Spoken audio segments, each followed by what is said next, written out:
And yet I'm more able to protect myself too, because I have more awareness. I also have a tool that I can use to help me lower my reactivity. There's certain situations that still are very hard for me, but I find physically even that I have a different response to them. So I think that integration is a really good thing. And I don't question that dissociation has a function in our lives. But I think that it perhaps had a function in the short term. When you're flying through the air having a car accident, you're probably not aware that your face is going to be cut because you're going to fly into this. And you're probably not feeling anything.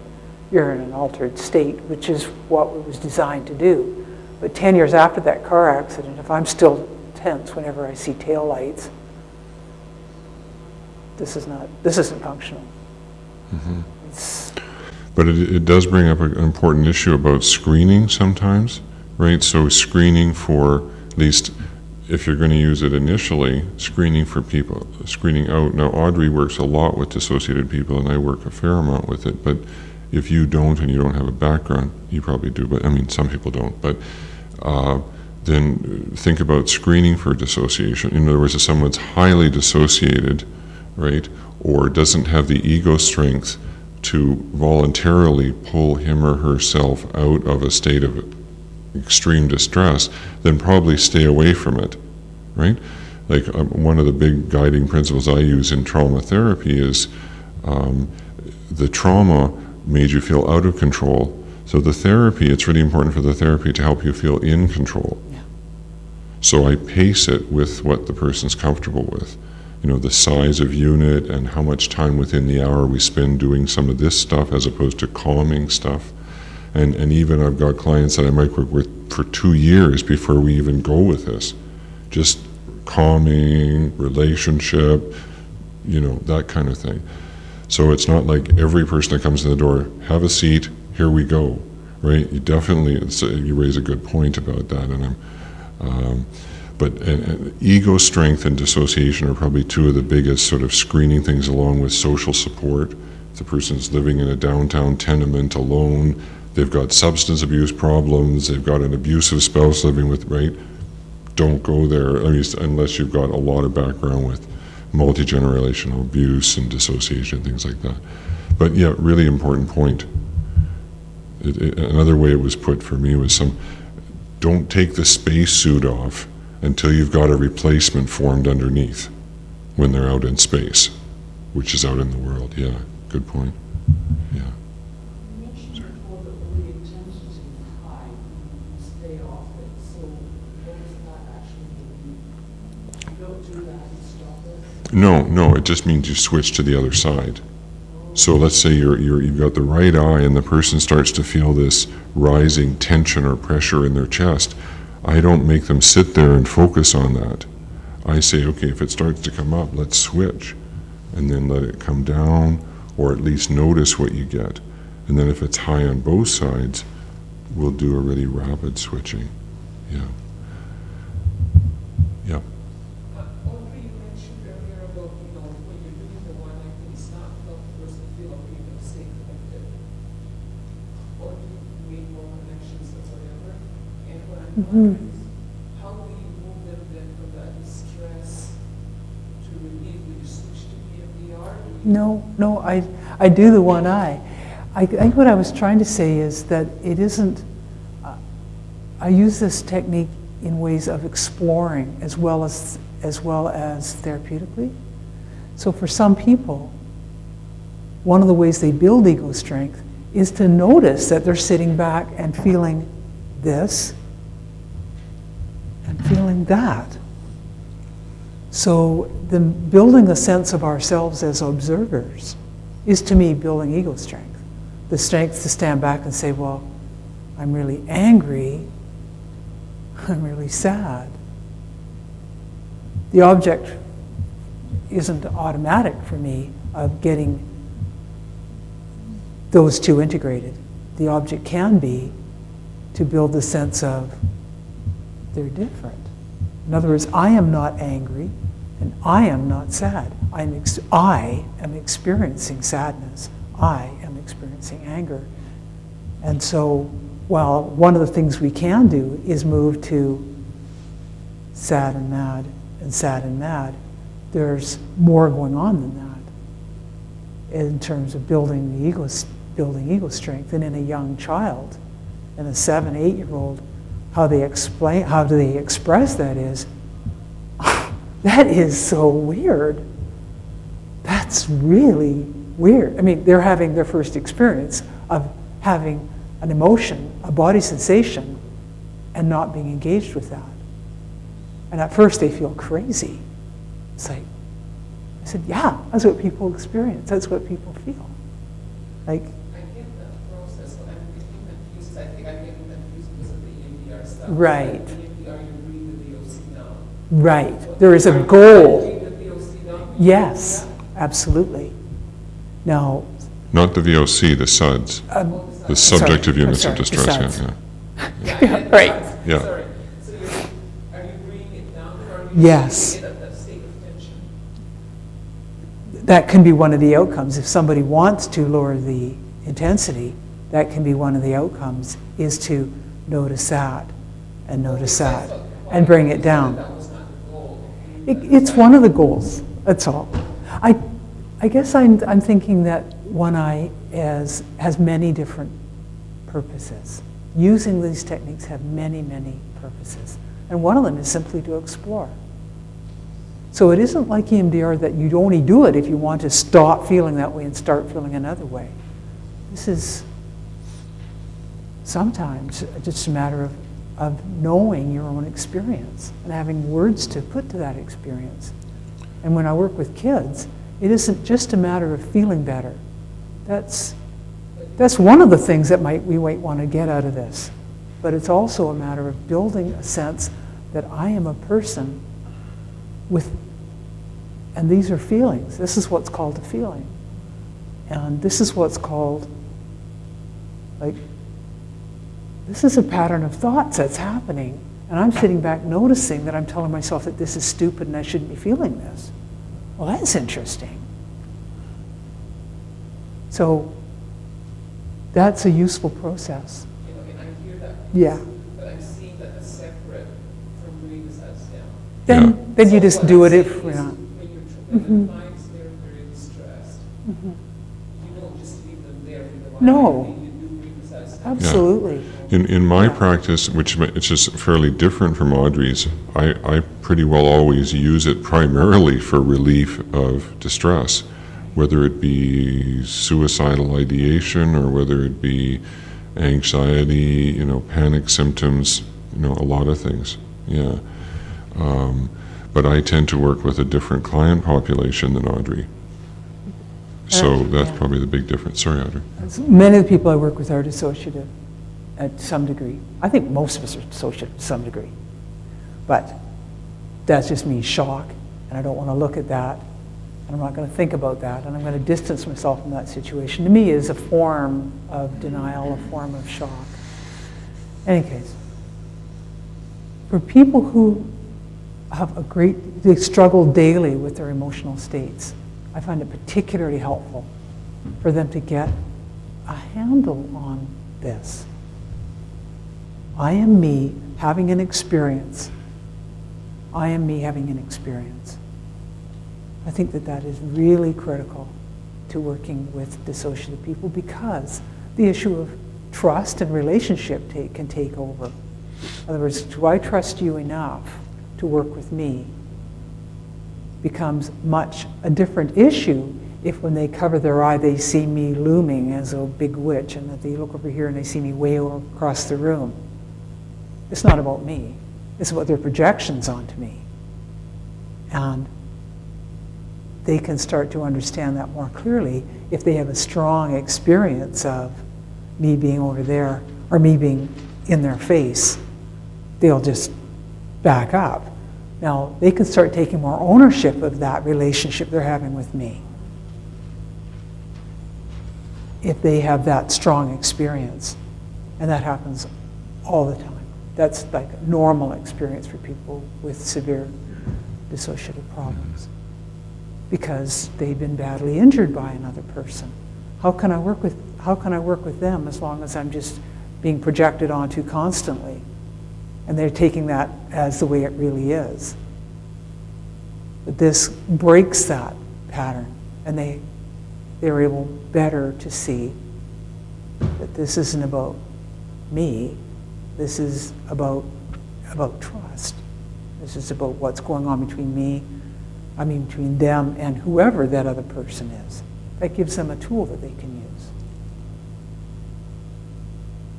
If that makes sense. Are you saying that it sort of displays the issue from the report of the therapist to the body experience? Or is it that? I think partly. Well, I think that's part of it. I think as therapists that the relationship, the trusting relationship, is critical to whatever goes on there. But I do a lot of short-term work with people, and I'm not the only one who's doing that. So my job, I think, is to help people feel powerful in their own lives, even if their perceptions, even if their emotions, even if their life experience is so stirring and upsetting and distressing to them that they have to struggle daily to cope well.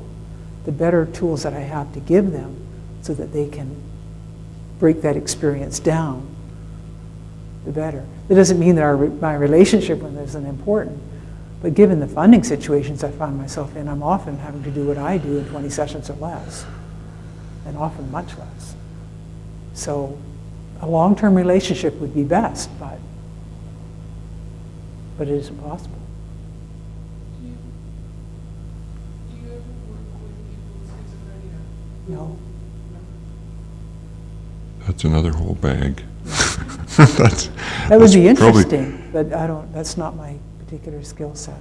Because I'm just thinking of a young woman I met recently who has a brilliant young woman who is struggling with inner voices telling her that she should kill herself. And that is because they have the deeper meaning.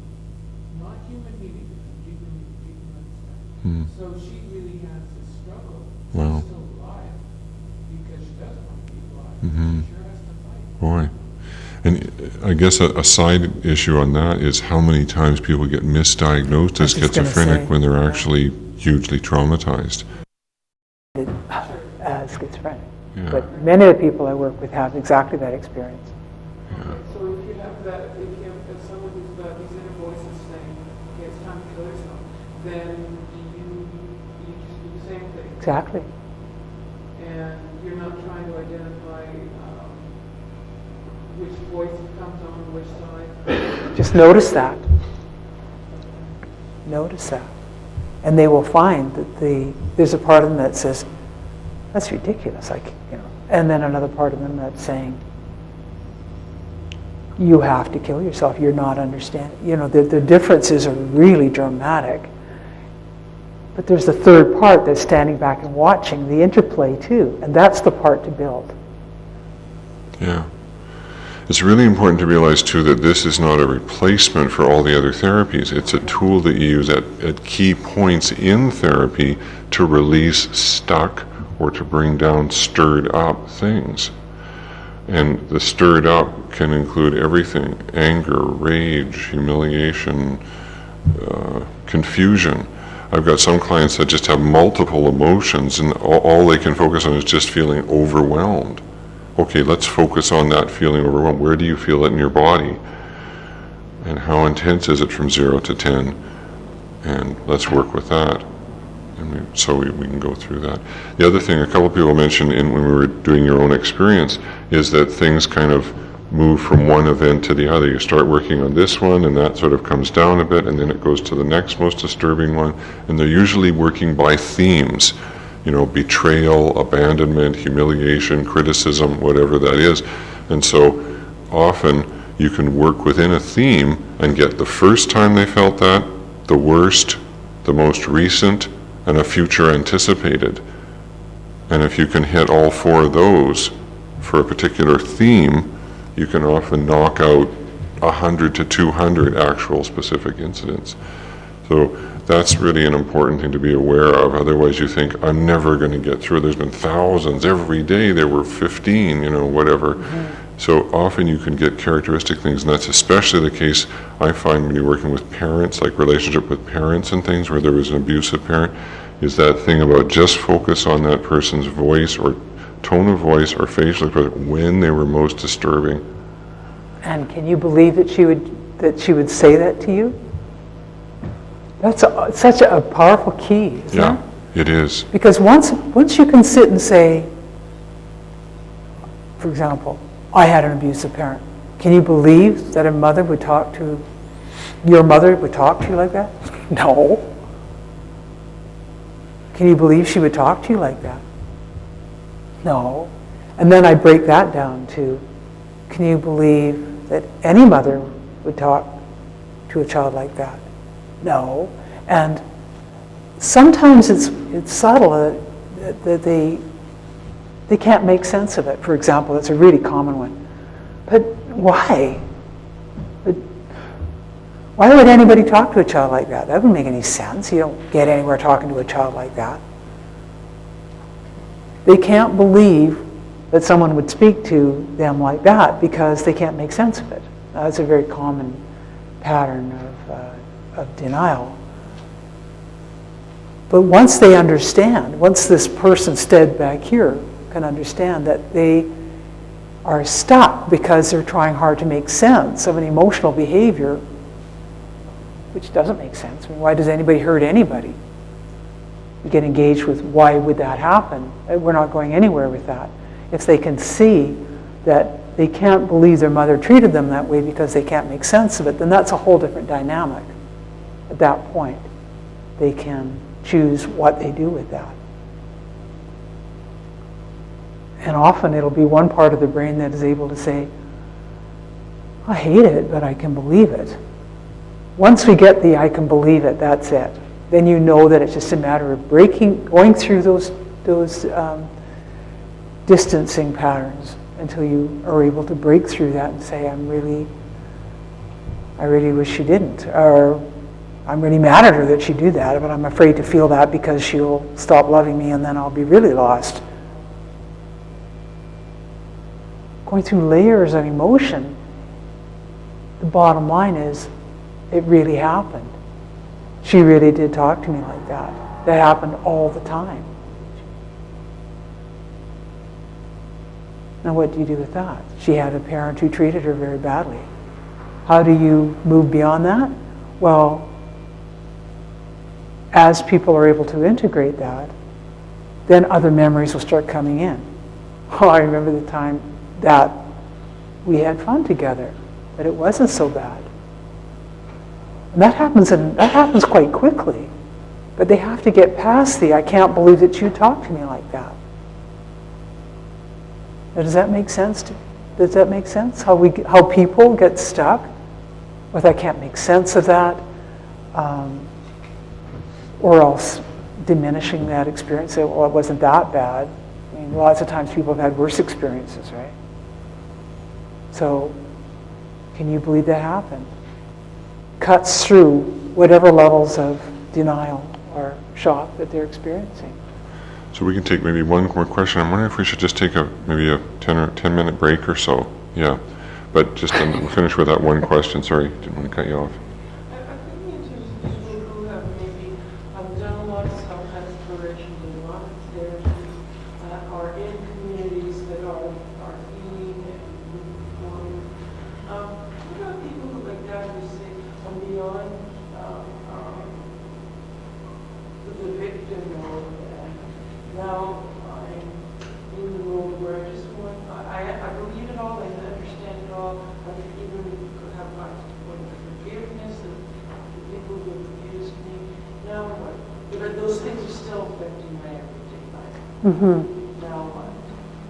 So is there anything you can see this being used for people who are In that place. functioning well? Functioning really well, but are getting triggered at times. Yeah. Then you can, And want yeah, to be better at what they do. They're Right. already great. That's right. They're already doing what they want to do, but they want to do better. That this is a really good tool for integrating this into growth. Because if you're getting triggered by something, that doesn't mean that you're broken in some way. It means that something's stirring you up. There's something left there for you to work with. And that's, I think, a life exploration. I don't think this is a matter of we're all walking around wounded. It's a matter of that life is throwing many challenges at us. And as growing people, we're here to explore and to know ourselves better and to move beyond reaction so that we can go, wow, I find myself quite stirred up by that. When she looked at me like that, I'm noticing that, and I'm feeling tight in my throat. Oh, I just feel my shoulders really heavy. I'm curious whether I feel responsible for making people happy with me. That's one of the hypotheses I could be working with. It's not somebody telling me that. That's me being curious about how I am personally being stirred up by an event. Mm-hmm. So that's where the one I came from, was a Yeah. desire to make human beings more able to deconstruct their experience so that they can have more choice and if you like, control Mm-hmm. over what they do with that. So they're less reactive, more thoughtful. Yeah. And we've both seen lots of people who have been through lots of other therapy, and they come in and work with this, and they're amazed that it might have been something 20 years ago, 30 years ago, and they thought they had all worked through it. But there's it's a neurological piece of that event that didn't get processed, that's still continuing to affect them. So yeah, it's really important as a total package. It's really important not to think about, well, this invalidates that. That means I have to give up all this or not do that. No, it's a point in therapy where you use this and then you move on. So we'll take maybe a 10-minute break. If you could come back maybe around 10 or 12 to 10? Yeah. Great, thanks, Thank you. David. Yeah. A couple of possibilities. There's been a request for to play the audio tape or part of the audio tape of the client with cancer, the young woman with cancer. And Audrey was just also suggesting the possibility of doing a little demonstration, sort of working through a particular issue with someone sort of maybe in a fishbowl. We kind of arrange the chairs in sort of a fishbowl. I use that format a lot in the training, because then people can sort of see the whole thing like progression, start, walk through, where does it go, where does it lead to, and you see all three of the techniques sometimes being used together.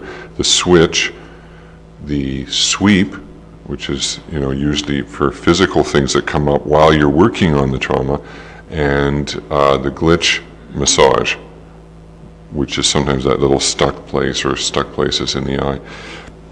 Does that seem like something that would be helpful to? I'd like to do a sweep.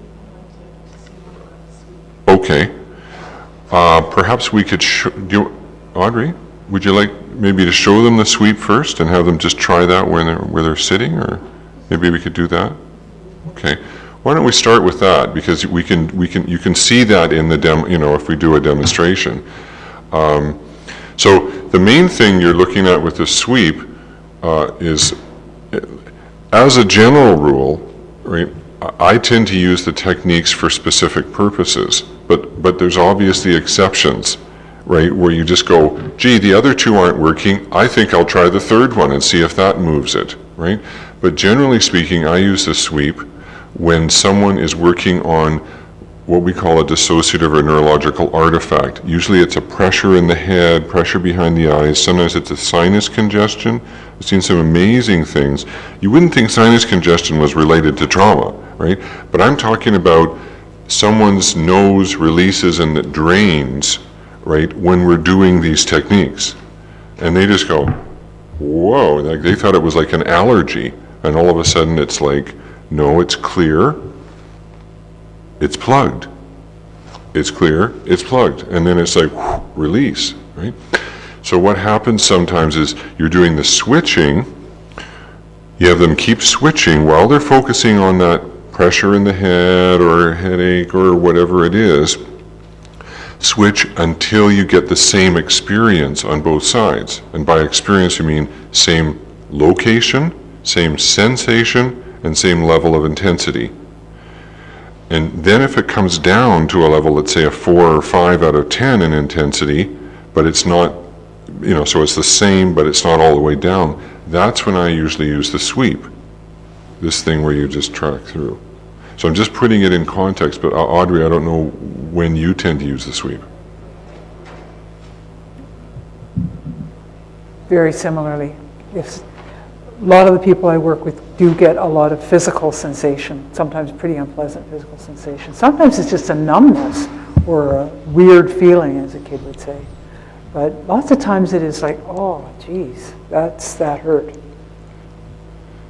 Same, they're different. And often it'll be like, oh, it's over here, oh, it's over there.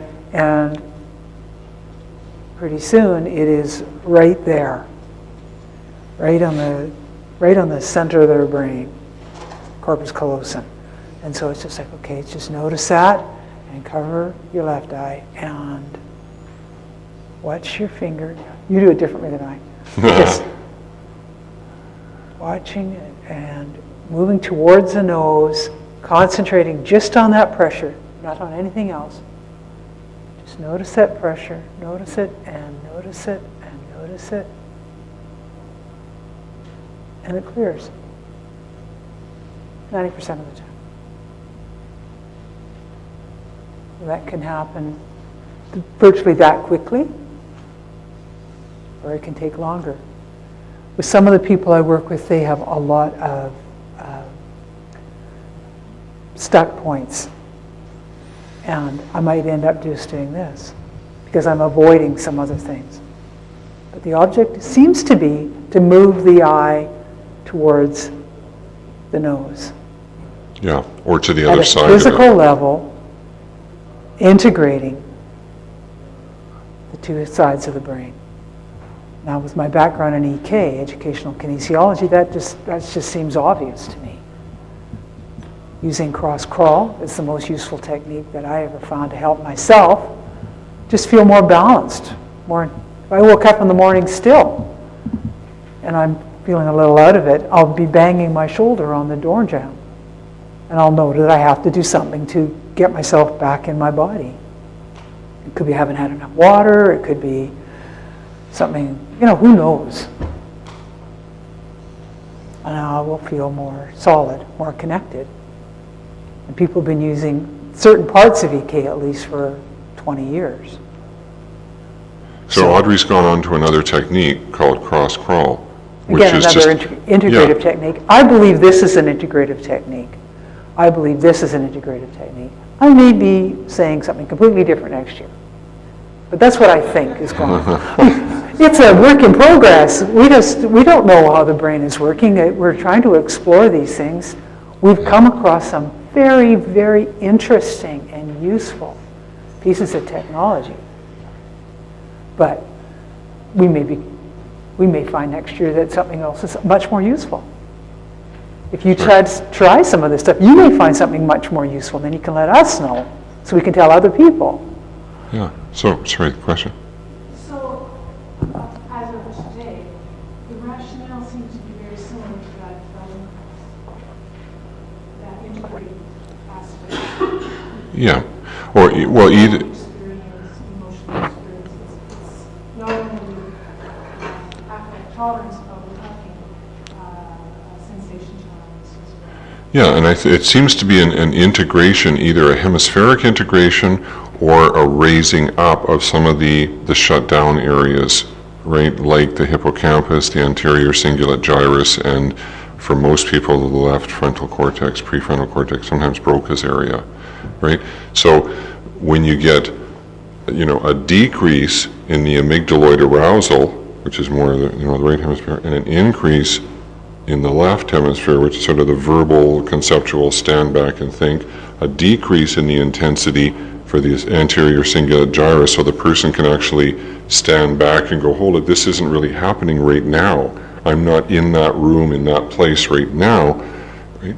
And the hippocampus, same thing, right? You start to get all those things coming together, can get a pretty quick reduction in intensity and a pretty rapid distancing, so they can stand back and see it without that intensity, like in 10 minutes, 5 minutes, that's right. Well, I understand that. Yeah. I'm just wondering what the rationale now for the sweep is after you've lowered some of the intensity. Yeah. And Yeah. No. Yeah. bottom line of some Yeah. cost. Well, Carla Hannaford, Both the same. yeah, It just, And so I'm wondering what the sweep actually, I know it's all theory, but what the sweep is actually doing that's different than this. okay, well, I'm looking for the rationale. the superior colliculus is part of the brain that deals with the eye movement or controls eye movement, which is connected to the cerebellum, which also deals with, movement of the hands, and, as you know, the cerebellum has more cells in it than the whole rest of the brain, right? And it's connected to, a lot of other functions. But Carla Hannaford, who responded, read the whole book and walked through the techniques and said, this is profound, the effects, and here's what I think's happening, with some of those movement things like the sweep. She thinks it's an activation of the cerebellum, and she walks through, like this lit search. I can, if you give me your email address, I can, It sounds similar to what the rationale is with elements, because it works. yeah, And I'm just also trying to place that into yeah. perspective, a larger. Yeah, and the times when I tend to use the sweep as well, or sometimes I'll tend to use one technique after the other, and it seems to add another dimension or seems to sort of equalize stuff that's dumped out. Like one seems to bring out intensity and then the other one kind of moves it across. Like the glitch work where we're looking at those little pockets and, stuck places and things. Once I've done some glitch work on both eyes, then I'll have the person go and just switch until you get the same experience. And that seems to be necessary for it to sort of completely resolve. It's almost like run the water into the sink with the taps. That's the glitch work. And then you have to pull the plug and drain it, which is this, pulls it down. So we're not sure, what the total process is, but the three techniques together seem to work really well to, serve those different sort of complementary functions. So we can show you the sweep, and you can, try that. Maybe we can just try it. First of all, we maybe try it just in your seats, just trying it with yourself. So Audrey, like Audrey mentioned, we do it slightly differently. Audrey tends to come straight across like this, like I'm a straight hoping across this is, the front. am I booming at you? It's okay. I'm trying to remember why I started doing that. I haven't, the sweep, where did that come from? I can't remember where it started. Probably accidentally. I probably just tried it once and it worked. Somebody got a headache and I tried to figure out how to help them. And then it worked. And so we just kept doing it. And we found that it worked most of the time. And it's only like after the fact we're starting to put things together as to why would you do that? So There's probably a lot of other ways of getting rid of those headaches. Yeah. But these That are is certainly what good. works. Yeah. That's one of the reasons we do it. And So you- Audrey you- was saying, Audrey was doing this, the sweep this way, right? So straight across. And what I tend to do is think of this as a helmet, almost like a little visor. Part of that is that the visual field is like that. It's sort of arranged like this, so you pick up stuff about, in a radius like that. So it's, what I do is I get people to touch their ear on one side. You may want to just try this with me. And when you're doing this, you don't need to be thinking about anything particular for now, just to to do it, okay? You touch your ear on one side, and then you come forward or lift away from your ear just enough that you can see it out of your peripheral vision, and make sure your eye is over to the side, the far side of your eye, and then track it, follow it all the way across to the other side of your nose. and then repeat it from the other side. Touch the other ear, come forward to the eye, move the eye over to the side, and then track it all the way through.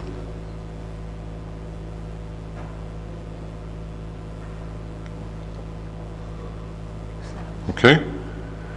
And what you do is you just repeat that. Now, it's a lot harder to do for yourself than it is for you to do with your clients. So when we're with clients, all the client has to do is just switch, and we do this movement. So they're watching us as they switch. It's a lot easier because then they can just stay focused on the physical sensation or whatever it is they're working on. Okay? So that's what we mean by the sweep. Do we want to try to do the whole thing about breaking in pairs and stuff? Or do we want to just leave that for now and maybe go to a video or a demo? Can we do that?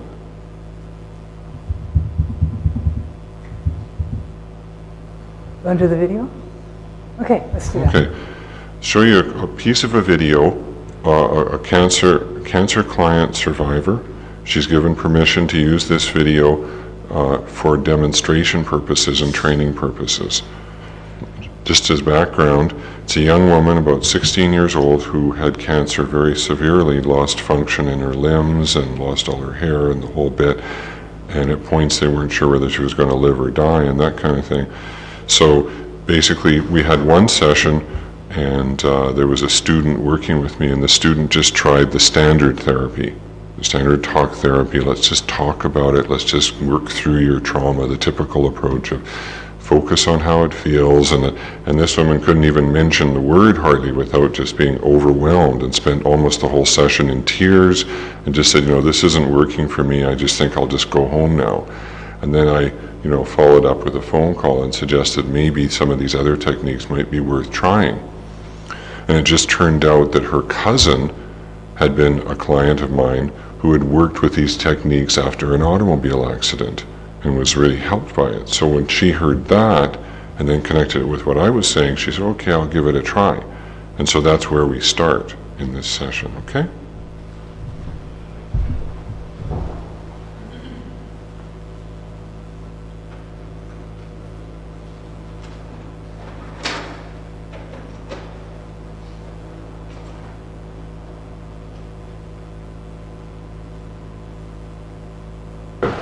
Look at what was going on in the last session, and you've been through a whole pile of trauma, right, with cancer and just a huge number of losses, and man, for your young age, right? Yeah. And so I was telling you on the phone about some of these new techniques for really working through that so that it doesn't keep, bringing up. So we could get started on that right away if that sounds like a good idea. I'd like to see you. There you go. That's okay. And so what I'm going to be doing is I'll be walking you through it, and then Margie I'll have Margie come, we'll do parts of it, and I'll do part, and Margie will do part, and that sort of thing, and we'll kind of keep rolling. That's awesome. Okay. So I'll just explain it a little bit before I get into it. Okay, so the hemispheres of our brain don't process trauma the same, right? So one side usually loads more of that fast forward the little explanation, worst physical feelings and emotions and thoughts about yourself and the world and everything, right? And then when it gets triggered, it's like boom, it's like re-experience it. And it can get triggered by anything, a TV show, something someone says, it probably is the same thing. And obviously you don't want to be feeling that all the time, or always feel like you're always on the edge, or have to push it down, stuff like that. So what we do is we actually work with integration. So almost like you're opening up that capsule and you're allowing that to integrate across the hemispheres of the brain.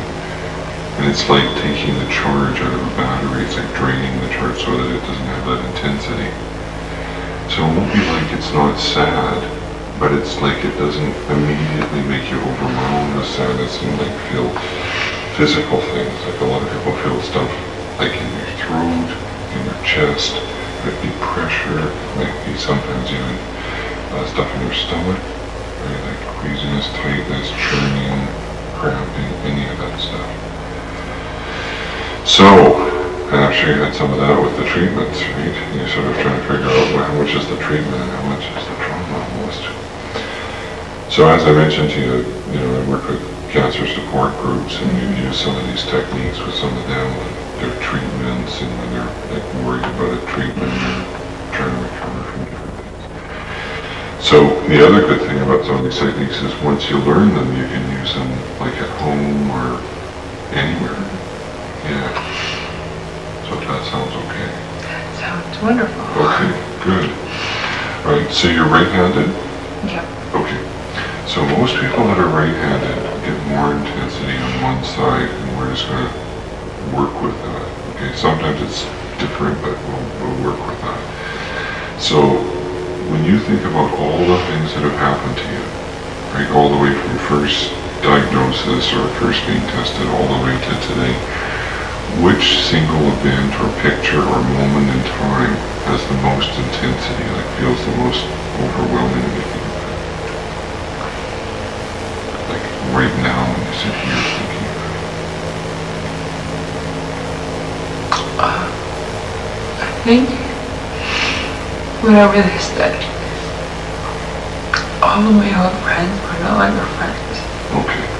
It's just like lost your whole peer group, kind of. Like you're in a different world or almost abandoned or something like that. Yeah, that and when I just saw my horse.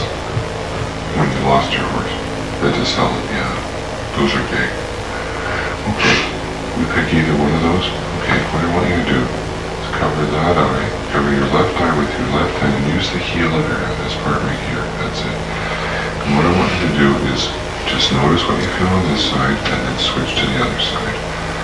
Cover that other hand. That's right. Let's switch it here. That's right.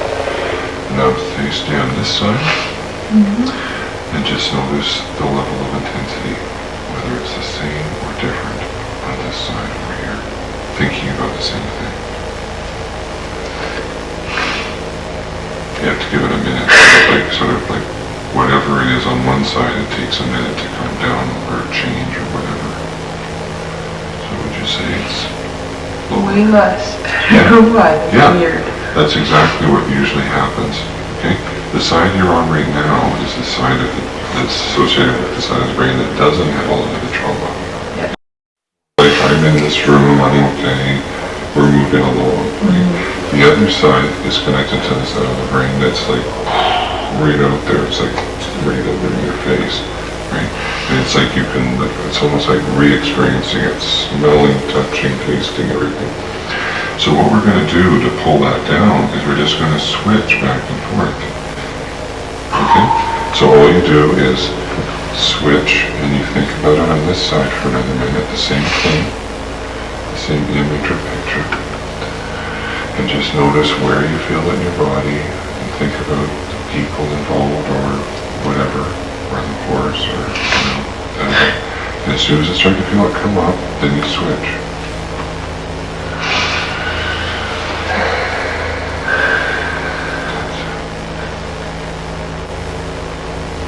That's it. Oh, here. This is helpful, because what you do is you just rest your arm on it. It's really helpful. Thank you. Yeah. And it's important to keep this eye open though, because if you close both eyes, you kind of go back into it. So just keep this eye open and just stay here. It's kind of like a P&E ride.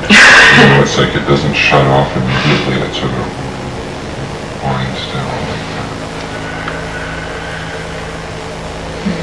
It seems to be more intense when I have both eyes open. Yeah.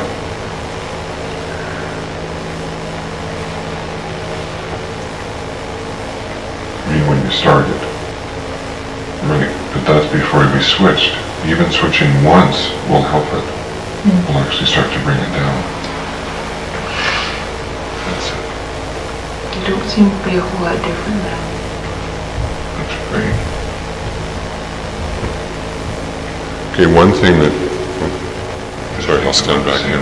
One thing that people tend to get As much detail as you sometimes can. is difficulty focusing on the target. Where we're once they've done a few switches, they go, gee, I can't seem to bring it up as much.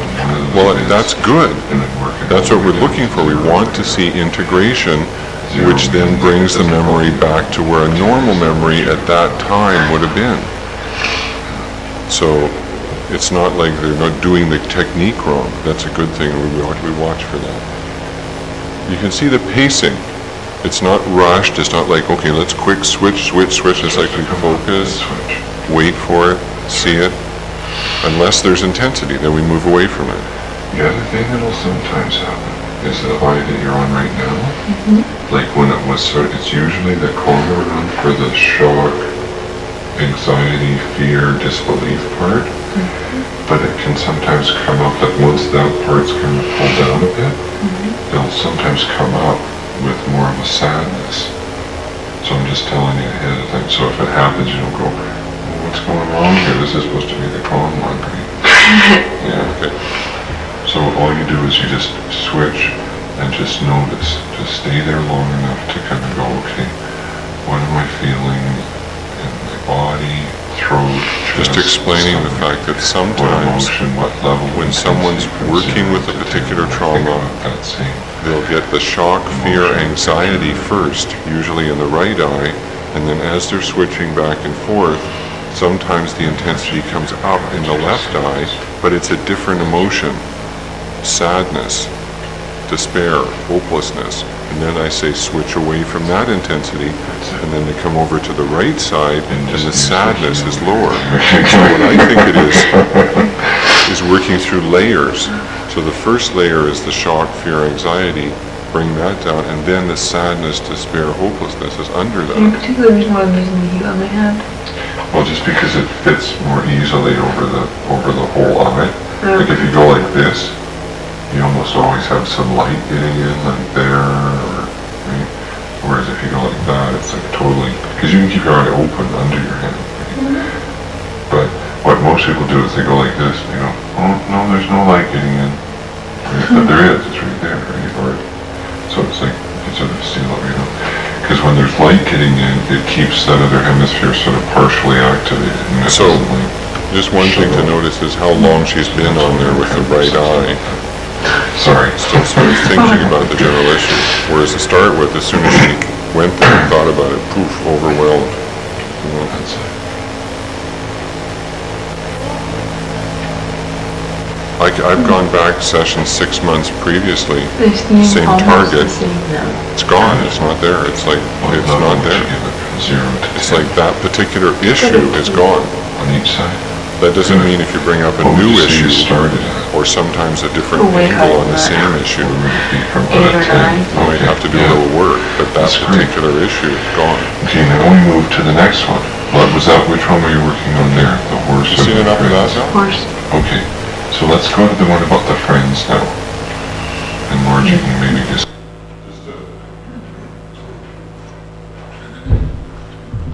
So what was that, 10 minutes? Something like that, right? And that was a target. That was one target. The time I had cancer and all my friends left me. I was abandoned, I was in the hospital, nobody came to visit me, no one had to do with me, I lost my whole peer group. That took 10 minutes to come down. It's like gone. That trauma that was right here burned into her forehead every time she thought about it, she's overwhelmed by it, gone. That doesn't mean she can't remember it. It just means the overwhelming intensity isn't there. And we moved into another one. And the next one, she did the switching, and she found it was really high on both sides. So we did the rapid switching. And then that came down in about which 10 or brought it 15. down. Yeah, that brought down in 10 or 15 minutes. And then we went on to another one, and we did 4 in one session. And then I have a video of her in the next session coming in, and she's like transformed, like she's a different person practically.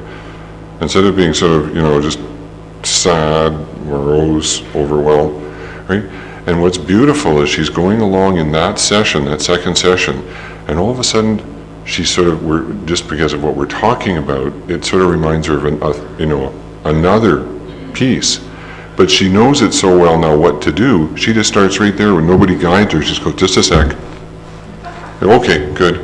And she's done with it. See, so she had it in her repertoire as a tool which empowers her. She's something she can do now when she feels overwhelmed. It's beautiful. Yeah. So, obviously that we could play some more of that. I could show you some other video. Maybe we were thinking about trying to do maybe a demonstration in a fishbowl. Does that make sense? Okay. Still up to that, David? We've had a volunteer. Okay. So what if we just arrange the chairs so we have sort of a semicircle up near the front here?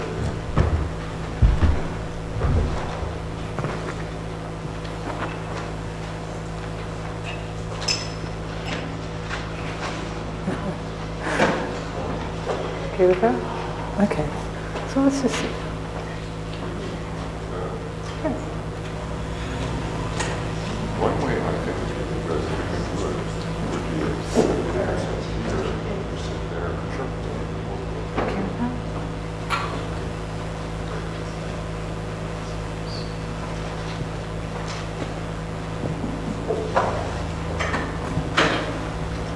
So maybe just arrange in sort of rows.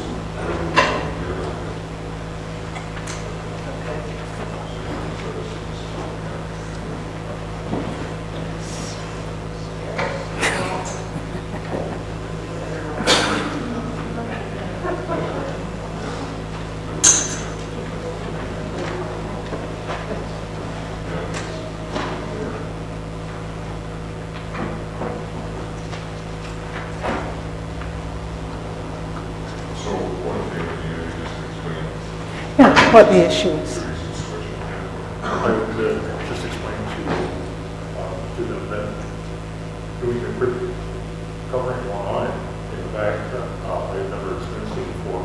My wife and I was student at Trinity. We had a 3-year-old son and a new baby in December. The house that we rent, we knew was going to be sold, and it was about 2 weeks ago. My wife has been asking me for a couple of months, do we stay? And I'm thinking about money restrictions, space, all these things that, as a father and a student, I'm thinking of. And I haven't been able to give them an answer. She's been waiting. Well, I realized in fact that when I covered my eyes, when I covered my right eye, it was, why not? But when I covered this eye, it was like, as I had said to her, I couldn't even go there. I couldn't even address the question. It was like, I couldn't see the question. And that was just very quickly back as I was ushering the closing out. So I just thought it was quite remarkable how I had been doing This is an example of a person making a decision, a really important decision, and getting stuck in that process. So let's work that through. Okay, so if you hold in your mind this decision, so just close your eyes for a second, really get in the grip of that. And just cover that eye. And cover it well. Use the heel of your hand right up in here on your cheek. There you go. So just think about that decision and what comes up for you.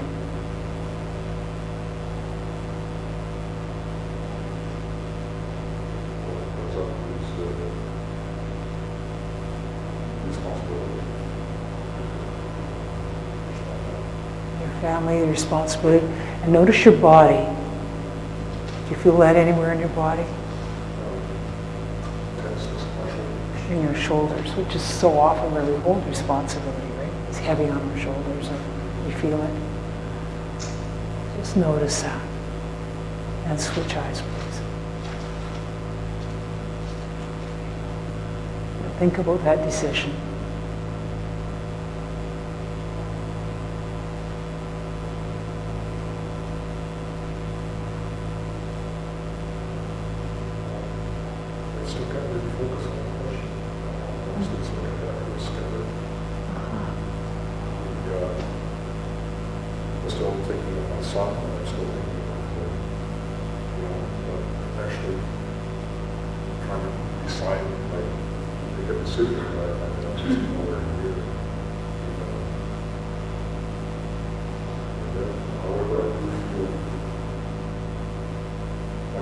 Seems to be feel it more later, but I don't feel as tense.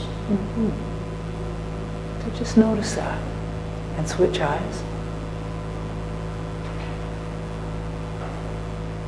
Think about that decision and what's coming up for you. So then, that's going in the middle of but it's more to do something. It's more to take control and freedom.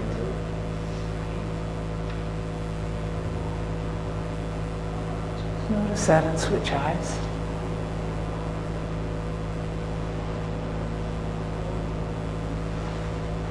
Think about that decision.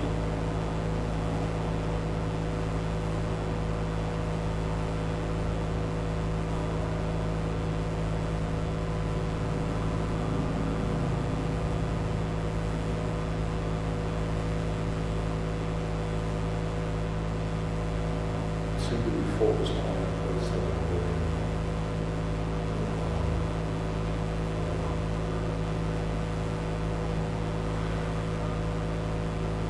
Still more relaxed in some way than I am.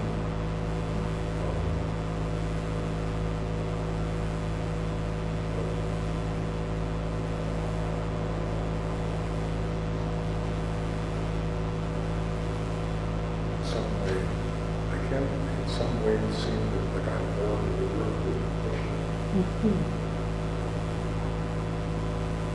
rather than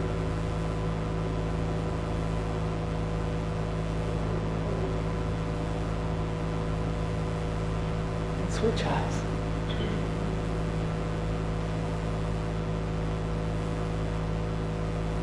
Think about the decision.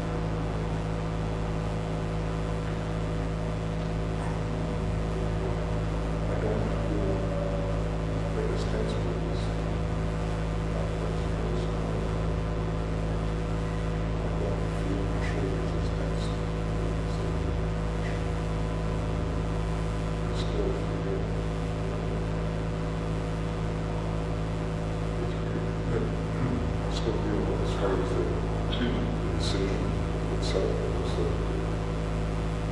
other than that, I don't know what it is, but I have to be. Feel some urgency or some pressure to do something. Switch eyes.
But because we're all just sitting and watching, let me do what I would normally do if I was going to help them move past this. Okay? So can I have your hand, please? Okay, I'm going to tap right here. This is a point for shock in the system.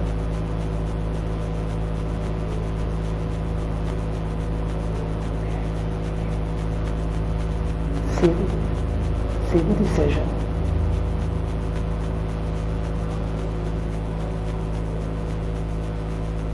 Can you believe how hard this decision is for you?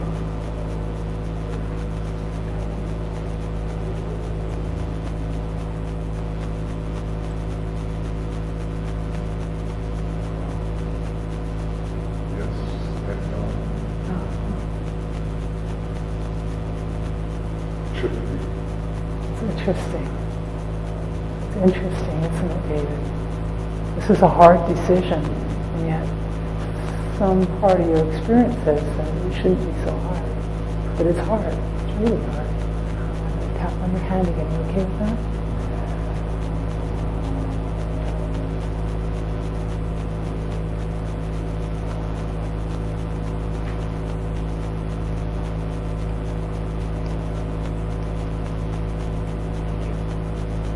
Believe how hard this decision is for you.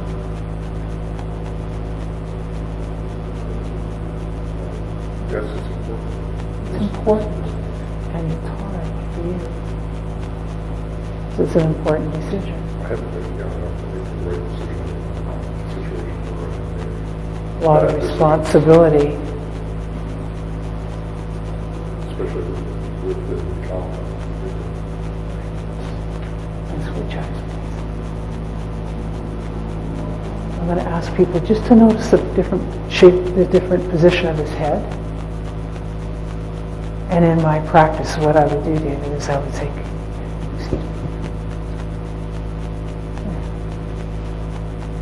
Think about this decision.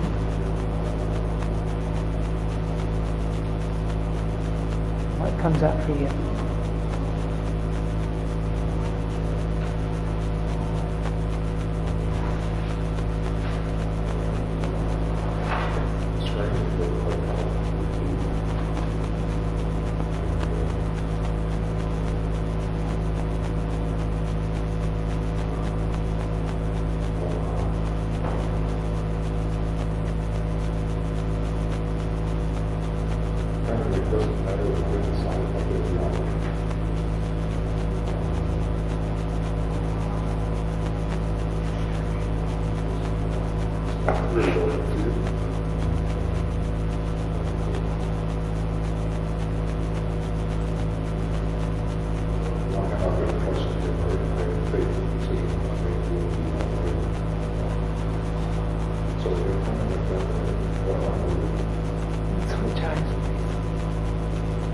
I'm going to do that again. And think about this decision.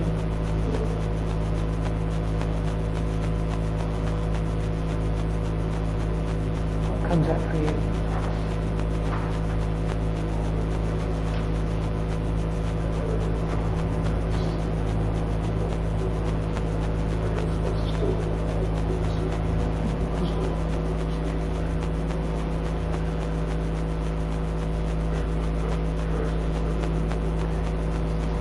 But you don't know what decision to make. But what is your body doing? Switch eyes.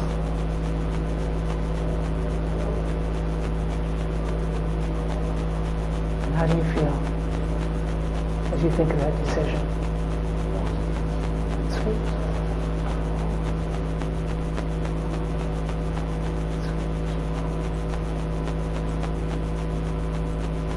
Very good. It's really, if we can notice how we're holding our heads, it's really important. And think about making this decision. Can you believe how hard this decision is for you?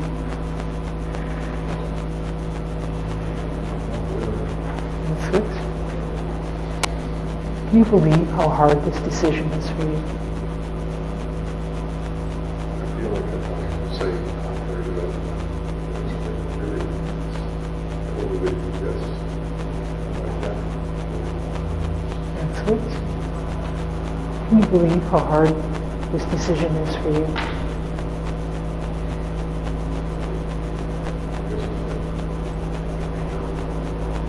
So it's not about making the right decision, it's about getting to the place of noticing how hard it is for the pressure we're putting on ourselves to make the right decision, and the responsibility and the weight, and noticing the process that you're going through of freeing yourself up, to trust your instincts, to know what's true for you, and switch out. Can you believe how hard it is for you to make this decision? And switch eyes. And notice how hard it is for you to make this decision. Can you believe it? Now notice your internal experience. Notice your body.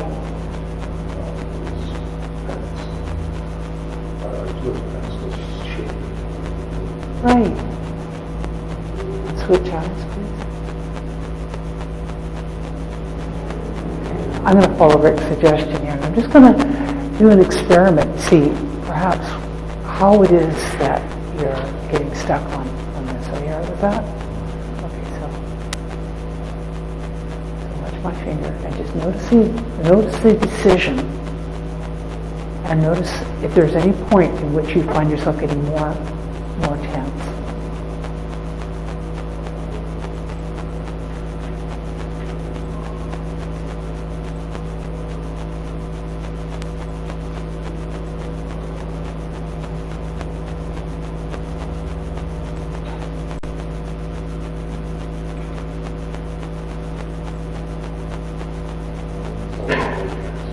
More in here. Just how about here? How about here? How about here? Are they the same or different?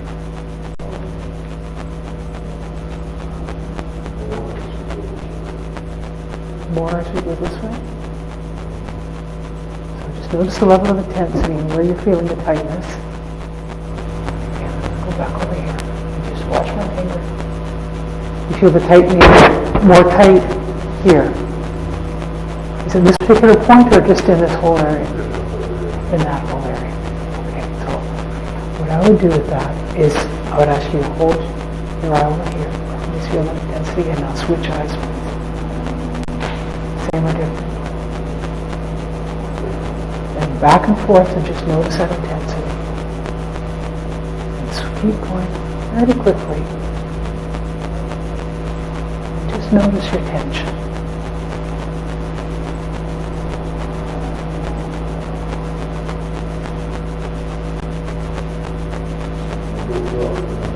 Just noticing that, yeah, you're holding your breath, which is often our experience when we're anxious. And correct your head,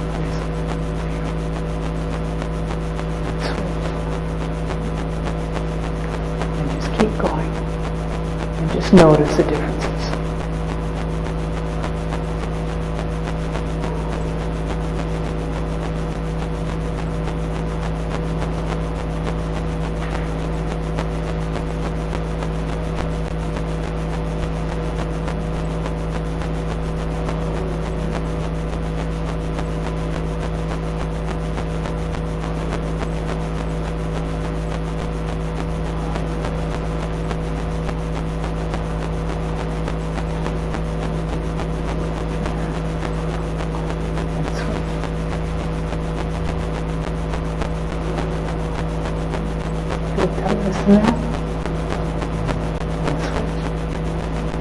Same or different?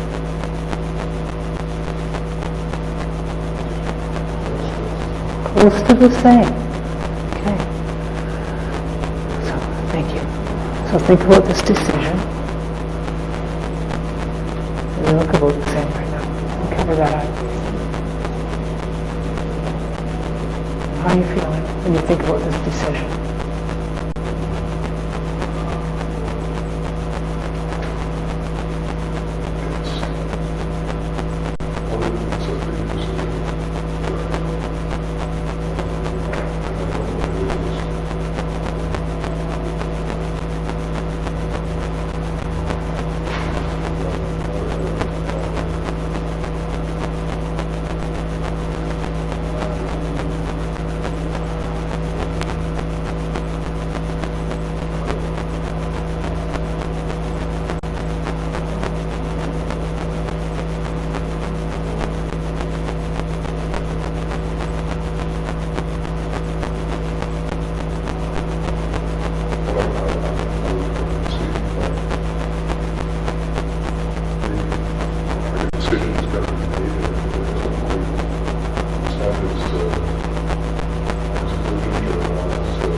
And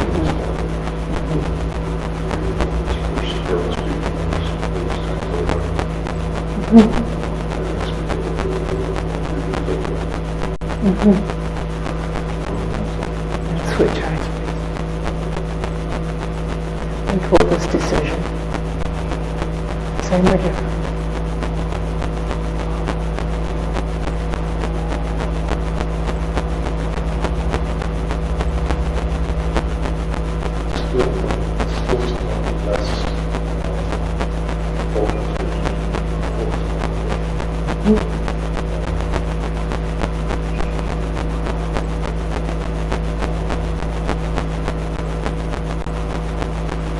Are you able to hold the decision or the thought about the decision in your mind? Are you able to hold it at all? So that could be a target right there. Being able to hold the decision or the thought about making a decision in your mind. And you just change whatever part of that process is getting stuck. So let's try that. Just think about the decision and holding the thought of making that decision in your mind. And switch.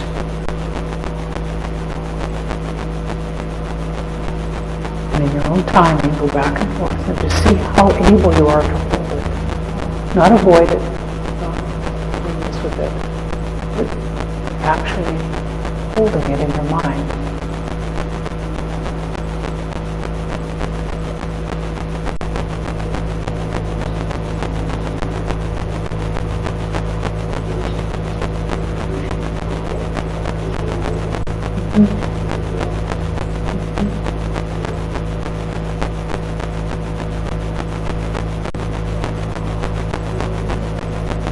Can you hold the decision in your mind? And switch eyes and notice if it's easier or harder.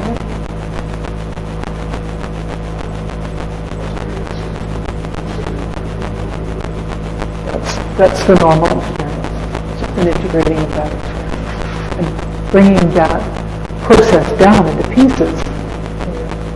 Chunking it down.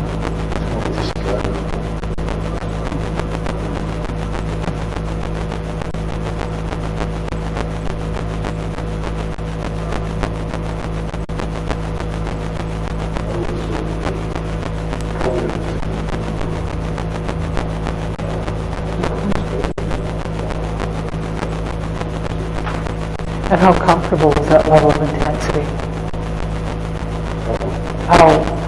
Is that okay for you to hold that in that level of intensity?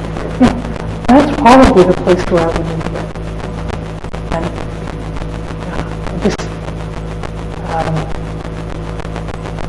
it's not a matter of like, hey, you got to make the right decision right now. It's not about that.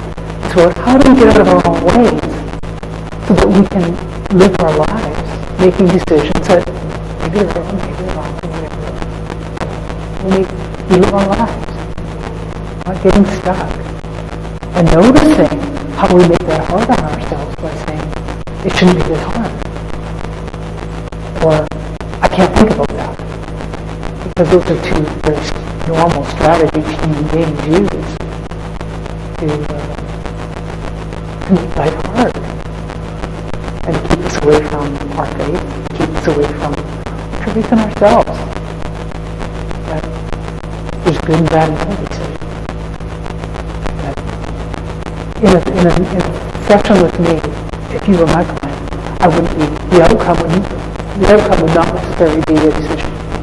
Because that's not the issue. The issue is the process of streamlining that and noticing how we put pressure on ourselves, noticing how we deny our own experience. Like, that shouldn't be so hard for me. Why am I getting worried about this? I shouldn't be worried about this. I can't be that worried about this. You are.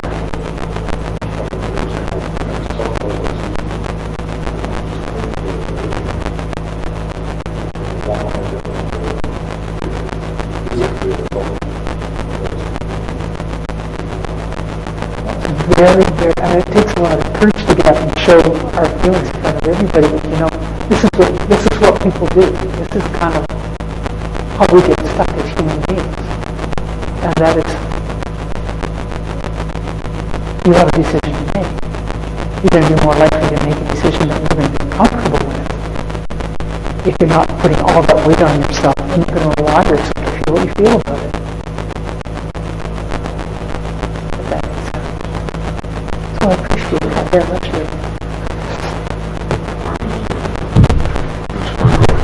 Just because you have the microphone for the recording, not because I'm into pontificating exponentially or anything.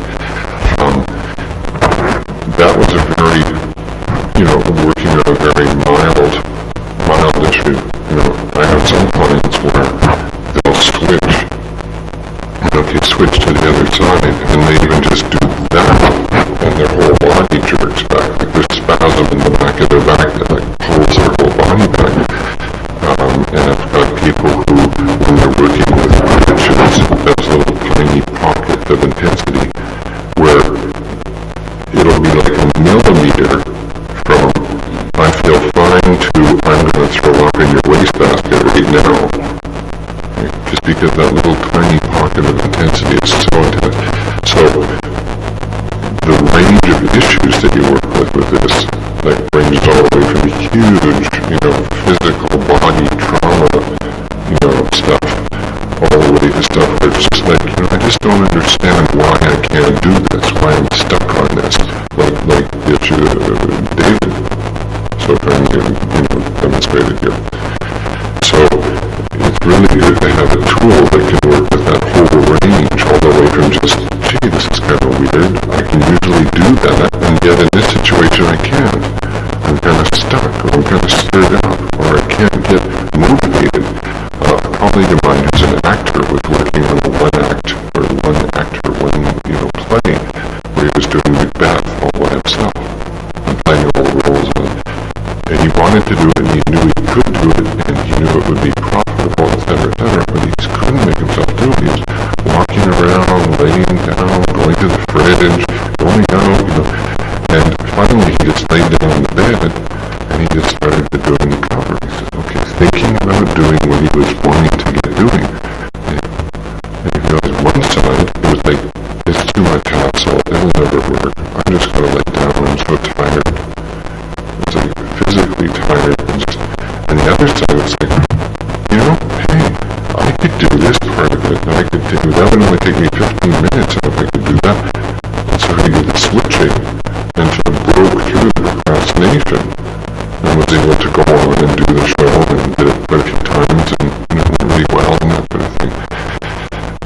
That same person, although I wouldn't recommend that any of you do this, spend some time just walking down the street in downtown Vancouver, and just walking toward people like this, and then he'd switch and see what his experience was. And what he realized was he saw people coming toward him totally differently, depending on which side. Like on one side, it was totally, everything was negative. He saw people being sort of, a little bit sort of critical or angry, and the other side was like, hey, everybody's friendly, kind of thing. So it can really, really affect, perceptions of others, perceptions of self, decisions, procrastination, emotional states, physical states. And so you can dissolve, headaches, major headaches. Kevin, I was just taking that around the whole manual for using this technique with headaches, including migraines. And it's the same idea, where you just cover, notice what you feel, where you feel it, what level of intensity, cover, notice what you feel. And if it's different, then just keep switching. If it's the same but not all the way down, then you do that sweep technique. And then usually that sort of moves it out of the sort of equilibrium, and it starts to come down the rest of the way. So what we've had today is just a taste. We've just given you sort of an introduction, a few demonstrations, a couple of case examples on the videos, wanted you to see what glitches look like, giving you samples of the kinds of situations where you might use these techniques, the types of clients, because we've worked with different clients. Audrey and I work with very different caseloads. So really encourage you to, if you're interested in more about that, reading up on that, like perhaps getting Fred Schiffer's book and getting our book, perhaps if you're wanting to read more about, and see more about case examples and cautions and safeguards and screens and types of issues and that kind of thing. I'm really glad you made it today.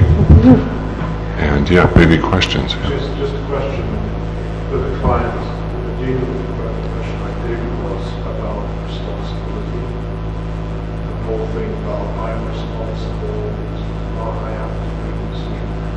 My natural tendency to go back to the earliest time that we would recollect feeling that and then working with that. Yeah. I just wondered if that would be just the EMDR type of thing. Yeah, and I've done that certainly, a lot of times where I've gone to when's the first time you felt that, or when's the first time you can remember, or when's the most intense time. Yeah. Other times people can't get there. Nothing comes to them. And so we just work with what's there. And then we could work with glitches, those little stuck places in the eye, and resolve them and integrate them. And, Depending on what a person is coming there for. They might be coming because they have a difficult time focusing on something that's hard for them. They may be coming because they feel overly responsible, or they take too much on. They've got to make it right every time. There's so many different approaches to that. So they may be in a place of saying, well, I want to come for a few sessions to work on this. Or they just may be feeling kind of stuck in some way. So the therapeutic decision you make, this is just one more tool to add to that, because you can either raise the intensity if people are having trouble feeling their experience, or lowering it if they're having trouble living their lives around their anxiety, panic, or whatever. So this is a bring it up or bring it down.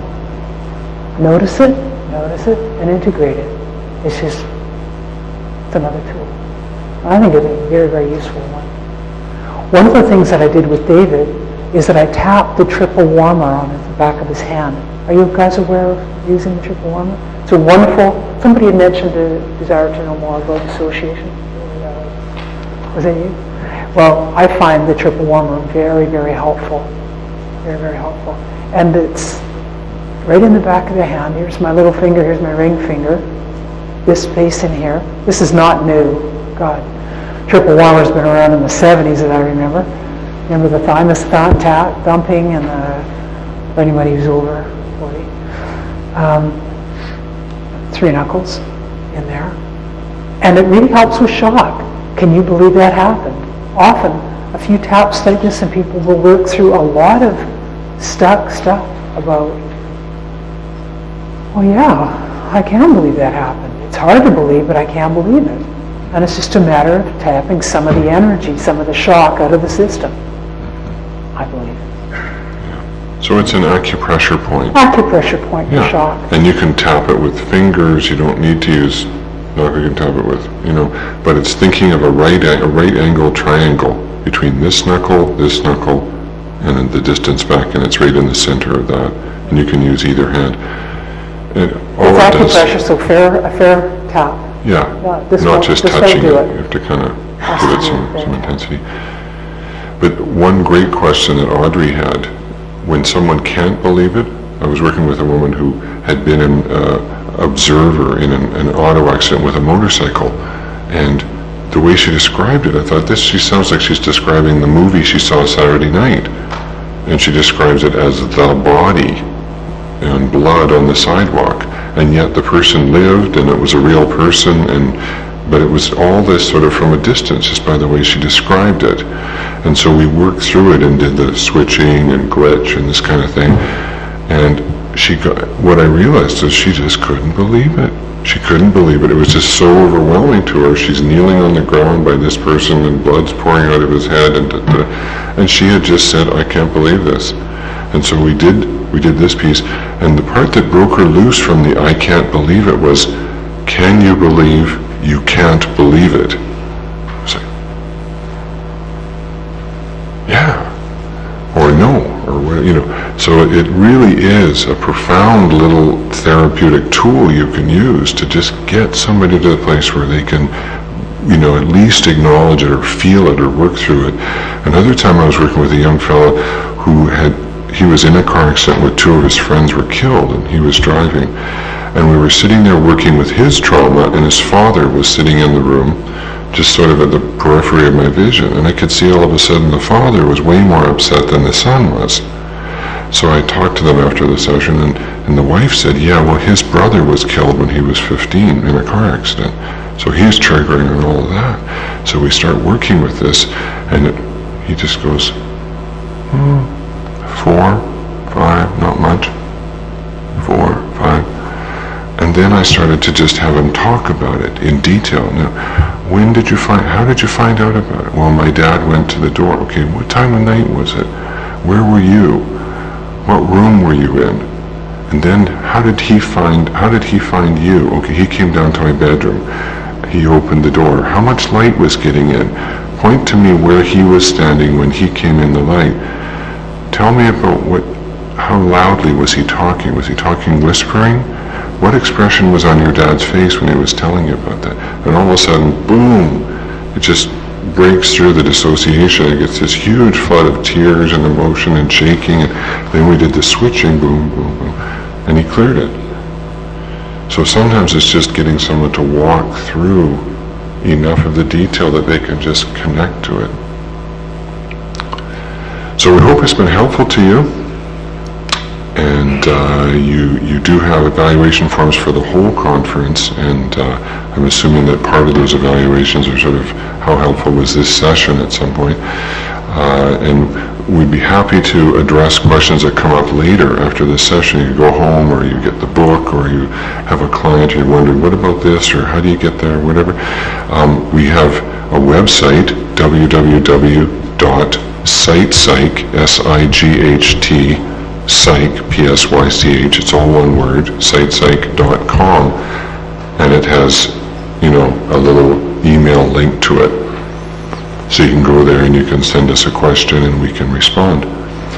So thank you very much for coming out. Okay?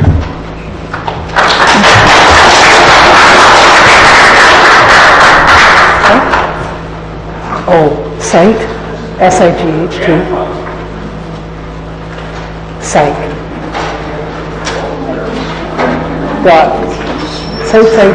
Psych.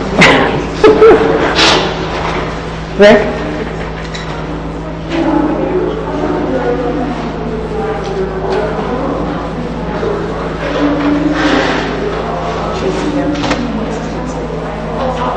Basic.